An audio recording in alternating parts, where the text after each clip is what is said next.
हर एक प्रतियोगी को क्या हुआ, कैसे हुआ, कौन सी परीक्षा हो रही है, कौन सी परीक्षा चल रही है, इसके विषय में जानने का हक के साथ साथ में बहुत बड़ी जिम्मेदारी होती है कि वो उसको जाने। और जानने के साथ में क्या, कैसे और उस परीक्षा में मेरी क्या हालात हो सकती है, मैं कैसे उसमें अपने आप को एडजस्ट कर सकता हूँ, इन सब के विषय में जागरूक होना नितांत आवश्यक है। ऐसी ही खबरों को पाने के लिए आप हमारे इस चैनल को जरूर सब्सक्राइब कर लें टारगेट स्टडी हब पर, और दाहिनी तरफ लगी हुई जो बेल बटन होती है उसको जरूर ऑन कर लें। ऑल नोटिफिकेशन पर क्लिक कर लें। ऑल नोटिफिकेशन पर क्लिक करने से होगा ये कि जो भी वीडियो मैं अपलोड करूंगा आपके पास तुरंत और सीधे पहुंच जाएगा। दोस्तों देखिए, देश में पहली बार ऐसा हुआ है कि एनडीए की परीक्षा में लड़कियां भी प्रतिभाग की, और प्रतिभाग करने के साथ साथ में उनको जो अंकगणित के प्रश्न थे थोड़े से छकाए, और जो सामान्य जनरल एबिलिटीज के प्रश्न थे वो टफ भी नहीं थे और आसान भी नहीं थे, मॉडरेट स्तर के थे। तो कुल मिलाकर के ये कह सकते हैं कि सामान्य स्तर पर मेरिट जाएगी। देखिए, थोड़ी सी खबरें को हम पढ़ लेते हैं। संघ लोक सेवा आयोग की तरफ से रविवार को एनडीए की परीक्षा ऑफलाइन मोड पर आयोजित की गई। इस बार परीक्षा में महिलाएं भी शामिल हुई। जिले में परीक्षा को लेकर करीब 6 जगहों पर केंद्र बनाए गए थे। बात कर रहे हैं हम पंजाब की खबर है ये, अदरवाइज ये प्रयागराज में होता तो 100 के आसपास जो है प्रयागराज के खबर में सेंटर बने हुए थे।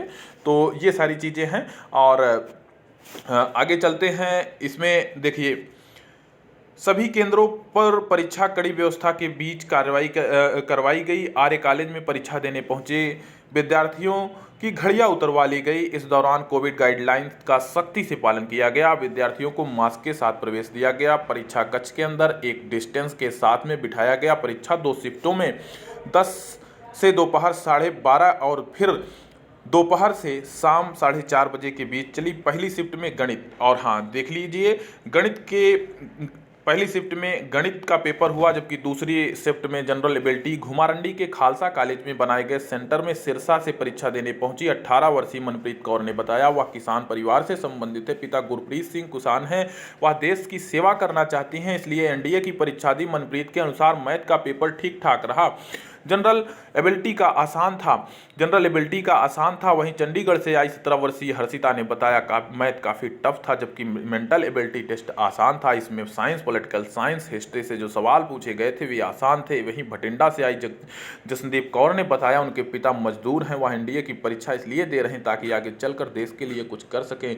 जसनदीप कौर ने बताया मैथमेटिक्स काफ़ी टफ थी। ठीक है, आगे चलते हैं।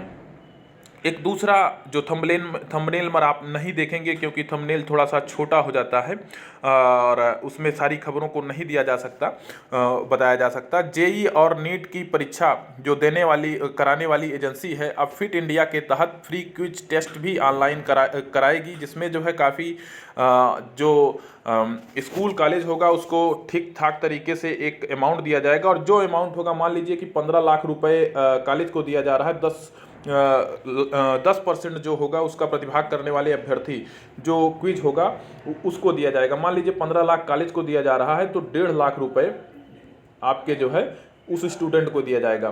फर्स्ट रनरअप को 20 लाख रुपए के आसपास है। आगे चलते हैं, खबरों में देख लेंगे, आप उसको देख लीजिएगा।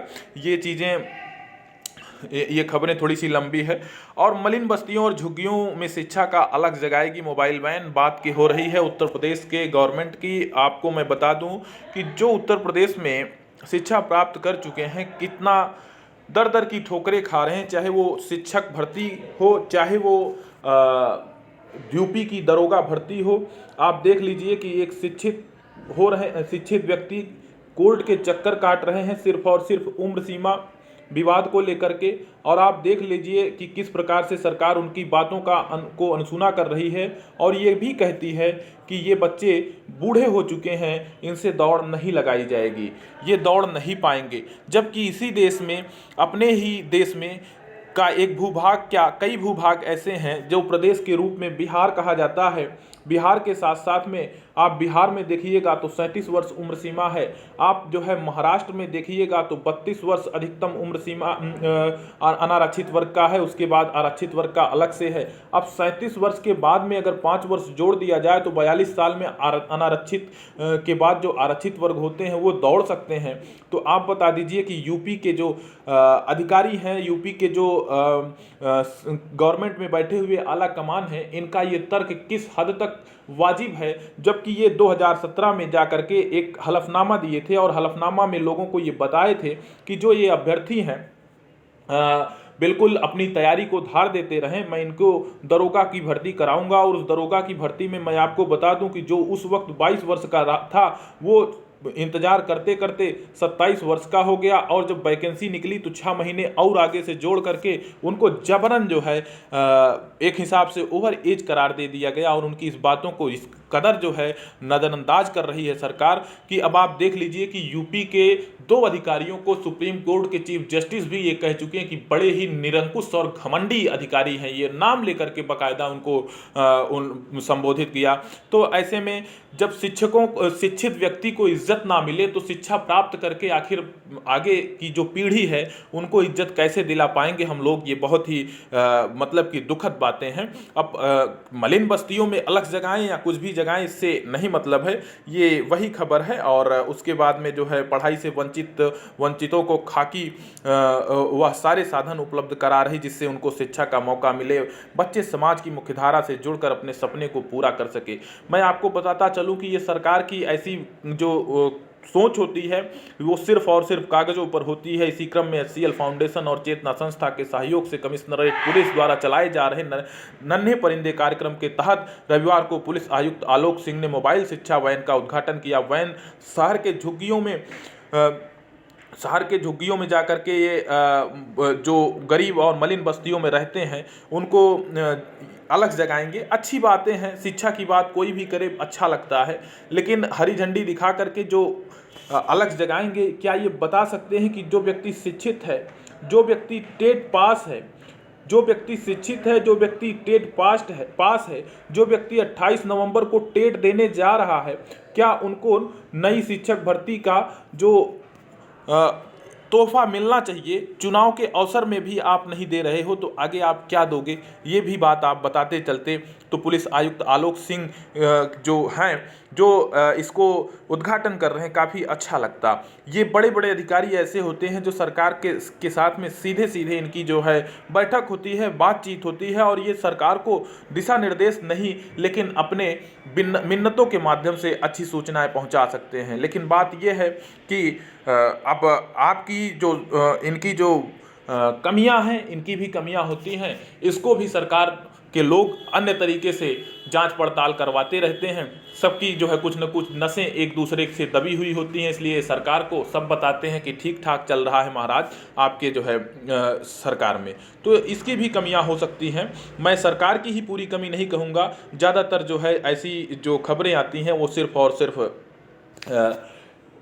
अधिकारियों की कमी से आती हैं। जो आप देख लीजिए कि EWS के नाम पर भर्तियों को लटकाया जा रहा है। एक लेखपाल की वैकेंसी आई थी, चकबंदी लेखपाल की, उसमें OBC का जो खेल था, OBC का जो कोटा था उसको ही नहीं दे करके 0 कर दिए। अब वो भर्ती सुधरने के लिए गई, आज तक सुधर करके वापस नहीं आई। तो हम इसमें क्या कहें, आगे चलते हैं। लेकिन ये है कि भाई ये वही खबर है CDS और NDA की जो परीक्षा कल हुई थी, तो इसमें जो है NDA में गणित के 120 प्रश्नों में 80 तो सामान्य स्तर के थे, लेकिन 40 करीब उलझाने वाले थे। जिसकी तैयारी अच्छी थी वही पूरे आत्मविश्वास से पेपर हल कर सका। ये सारी चीज़ें हैं। और ये प्रयागराज के बिशप जॉनसन गर्ल्स विंग के कटरा में परीक्षा देने वाले प्रद्युम्न पांडे के अनुसार पेपर औसत था। अंग्रेजी और सामान्य ज्ञान के प्रश्न स्तरीय थे, कठिनाई नहीं हुई। गणित के 100 जबकि सामान्य ज्ञान व अंग्रेजी के 120 प्रश्न पूछे गए। कुल 300 नंबर का पेपर था। देखिए इस प्रकार से भी प्रश्न पूछे गए।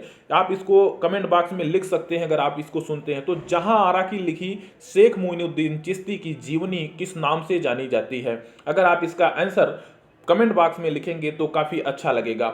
निम्नलिखित भारतीय राजाओं में से किसकी प्रशंसा प्रयाग प्रशस्ति में अलंकृत शब्दों में है? बहुत ही अच्छा प्रश्न है। आप संघ लोक सेवा आयोग पूछ रहा है तो निश्चित तौर से हर परीक्षा में पूछा जाएगा। संविधान के किस अनुच्छेद के तहत पंचायतों में महिलाओं की सीट के आरक्षण का उपबंध है?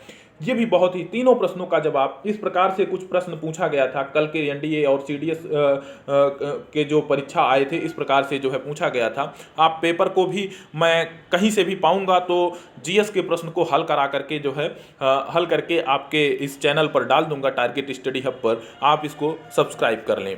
आगे चलते हैं, यही खबरें हैं। तो पहली बार लड़कियों को मौका मिला। आगे चलते हैं, हम आप लोगों को बताते हैं कि किस प्रकार से बीएड में सीधे प्रवेश प्रक्रिया से राहत, काफ़ी सीटें हुई फुल।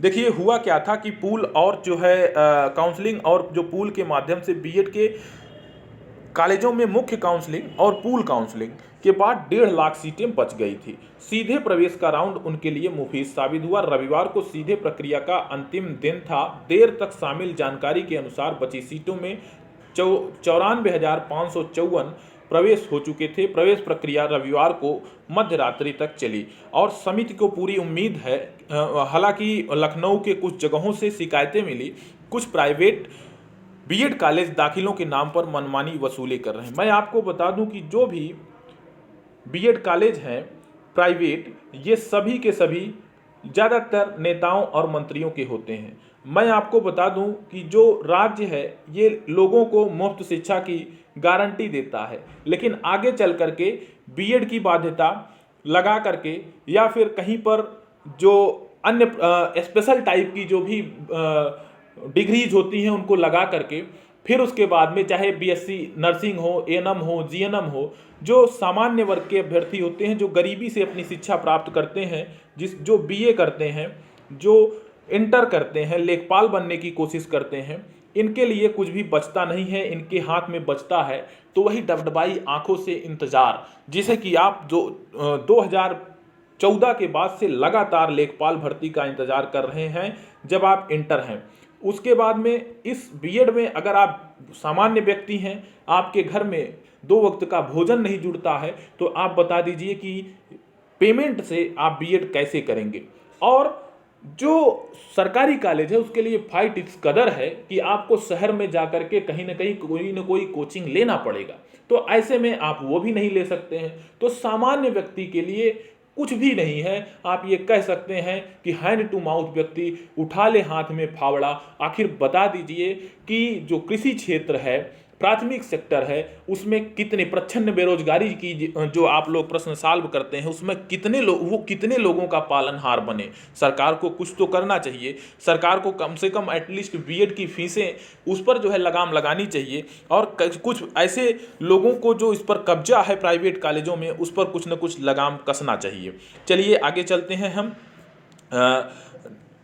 जो देश में लॉ की तैयारी कर रहे हैं उनके लिए जो क्लैट की परीक्षा है अब साल में 1 बार नहीं 2 बार होगी। ठीक है, 2 बार होगी। अब 2 बार होगी। इसका फैसला रविवार को नेशनल लॉ यूनिवर्सिटी के कंसोर्टियम की वार्षिक कार्यकारी बैठक नलसर यूनिवर्सिटी ऑफ हैदराबाद में हुई। अध्यक्षता फैजान मुस्तफा ने की। ये खबर है, बहुत लंबी खबर है, इसको आप इतना जान लीजिए कि 2 बार होगा और अन्यथा वीडियो थोड़ी सी लंबी हो जाती है। तो देखिए, राजस्थान में 31,000 शिक्षक की भर्ती निकली हुई थी। 31,000 शिक्षक की भर्ती निकली हुई थी। कुछ तो सरकार फंसाती है और कुछ अभ्यर्थी फंसाते हैं। बात ये है कि हर व्यक्ति दो टाइप के कोर्स कर नहीं सकते हैं और ये बात सरकार अच्छे से जानती है। एक तो बीएड हो गया और दूसरा जो ये भर्ती फंसी थी बीएसटीएस, एक ये भी शिक्षक की बनने के लिए एक कोर्स होता है। उसको करके लोग जो अपने शिक्षक बनने का मार्ग प्रशस्त करते हैं। अलग अलग राज्यों में अलग अलग नामों से हैं। तो बीएसटीएस, तो इसमें जो है बीएसटीएस ये कह सकते हैं कि जो बीटीसी होता है और अन्य उसके तरीके से राजस्थान में है। तो इसमें इनको मौका देने की बात कही गई थी, बीएड को नहीं। तो जो व्यक्ति बीएसटीएस है वो जो है सोचेगा कि बीएड वाले ना आए, जो व्यक्ति बीएड है वो सोचेगा बीएसटीएस वाले ना आए। अब बीएड वाले जो है को मौका नहीं मिला, इसलिए कह रहे हैं हमको भी ले लो। अगर बीएड वालों को कहा गया होता तो बीएड वाले कहते बीएसटीएस वाले ना आए। लेकिन सरकार का क्या काम होता है कि सरकार ये सोचे कि इनको कम से कम दोनों के बीच का रास्ता निकालें, हम दोनों को मौका दे दें, जिससे ये बेचारे कोर्ट में ना जाएं और इनको जो है कम से कम अवसर प्राप्त होने के बाद में हम इनको। अब बात आती है कि एनसीटीसी वो जो नॉर्म बनाती है उसके हिसाब से इनको आगे चलना चाहिए। यही मामला हुआ राजस्थान में 31,000 शिक्षक भर्ती की प्रक्रिया रीट रिजल्ट जारी होने के बाद भी अभी एक्शन मोड में नहीं है, लेकिन संभावना है कि 22 नवंबर के बाद 31,000 शिक्षक भर्ती प्रक्रिया आगे बढ़ सकती है, क्योंकि रीट लेवल 1 में बीएड अभ्यर्थियों को मौका देने का मामला जोधपुर हाईकोर्ट में 9 नवंबर को अदालत ने अपने फैसले की सुनवाई के लिए 22 नवंबर तय की थी। बताते चले कि जो बीएसटीएस और बीएड अभ्यर्थियों का विवाद है, बीएड धारियों को बाहर करने के लिए को लेकर बीएसटीएस अभ्यर्थी मांग कर रहे हैं। इसी को लेकर अभ्यर्थियों ने कोर्ट में याचिका दी है। मीडिया रिपोर्ट्स के मुताबिक 9 नवंबर को इसकी सुनवाई हुई और 22 नवंबर को अब अगली तारीख तय है। 22 नवंबर को मामले पर आदेश सुनाता है तो राजस्थान में की शिक्षक भर्ती प्रक्रिया तेजी से आगे बढ़ सकती है। क्या है विवाद? विवाद वही है जो हमने आपको बताया। इसी को जो है जो बीएड अभ्यर्थी हैं उनको राजस्थान हाईकोर्ट ने कहा है, लेकिन जो बीएसटीएस हैं वो चाह रहे हैं कि ये इसमें ना आए। तो इसी को लेकर के जो लड़ाई है, देखिए क्या होता है 22 नवंबर के बाद में, तो वो भर्ती आगे बढ़ जाएगी। आगे चलते हैं, खबरें थोड़ी सी ये लंबी हैं तो इसको हम जो है स्किप करते हैं। मैं आपको एक चीज़ ये भी बता दूं कि रीट की परीक्षा राजस्थान में हुई थी, महज 36 दिनों में उसकी 36 दिनों में रिजल्ट दे करके एक रिकॉर्ड कायम किया था। तो ये राजस्थान सरकार की उपलब्धि है। हम चाहते हैं कि उसमें भी 16 लाख लोग प्रतिभाग किए थे, लेकिन 16 लाख लोग प्रतिभाग किए थे, इसके नाम पर अगर ये चाहते तो टरका सकते थे। ठीक है, 2 नवंबर को रीट परीक्षा हुई और 36 दिन के भीतर ही करीब 16 लाख उम्मीदवारों ने रीट का एग्जाम दिया था, आप देख लीजिए। तो ऐसे में सरकार जो चाहे सो कर सकती है। मध्य प्रदेश से भी भयंकर बढ़ती आई हुई है और उसमें स्टेनोग्राफर की है और ग्रुप डी के भी हैं। अलग अलग योग्यताएं हैं, आप उसको जा कर के चेक कर सकते हैं। आगे चलते हैं, देखिए ये उसकी सारी चीज़ें हैं। और देखिए शीघ्र लेखक ग्रेड 1-2 के 108 हैं, ग्रेड 3 के 205 है, अंग्रेज जो इंग्लिश के हैं वो क्या कहते हैं, ये मान के चलिए कि 30-35 हैं, और ये 910 ग्रेड सहायक 3 के हैं, ये सारी हैं। और उसमें आप देखेंगे तो वो मान के चलिए कि ग्रुप डी और चालक की भी भर्तियां आई हुई हैं। तो ये सारी चीज़ें हैं, आप आधिकारिक वेबसाइट पर जाकर के उसको चेक कर सकते हैं। यूपीपीसीएल से एई और जेई की भी भर्तियां निकली हुई हैं, आप उसका भी आवेदन कर सकते हैं। 71 पद हैं और 44 पद हैं। आगे चलते हैं हम, और देखिए ये सारी डिटेल्स हैं। वीडियो को थोड़ा सा जो है हम शार्ट करने के लिए आगे थोड़ा सा तेज़ी से बढ़ना चाहते हैं। देखिए जो प्रधानाध्यापक और प्रधानाचार्यों की जो भर्ती है, इसको करने के लिए, प्रधानाचार्यों की जो भर्ती है इसको पूर्ण करने के लिए, जल्दी करने के लिए पहली बार ऐसा लिखित परीक्षा होगा। तो हम जो है आपको बता दें कि आप इसको खबर को पढ़ सकते हैं स्क्रीनशॉट के माध्यम से। चलिए आगे चलते हैं हम। देखिए आगे चलते हैं,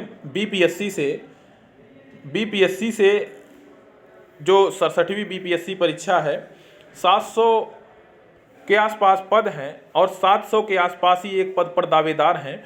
20 तारीख इसकी जो लास्ट डेट है ये भी चल रही है। निश्चित है कि आप लोगों को जो है जल्द ही आवेदन कर देना चाहिए।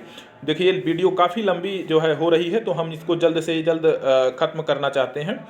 पीटी 2 घंटे की होती है और 150 प्रश्न पूछे जाते हैं, और रूटीन बनाकर मेहनत करने वालों 23 जनवरी की इसकी संभावित परीक्षा है। तो जो भी लोग आवेदन ना किए हों जल्द से जल्द कर दें। तो ये सारी चीज़ें हैं। ये रहा आज का वीडियो। बहुत बहुत धन्यवाद आपको। जैसा भी होगा आप कमेंट बॉक्स में लिख पढ़ दीजिएगा, आपको जो भी होगा बताया जाएगा।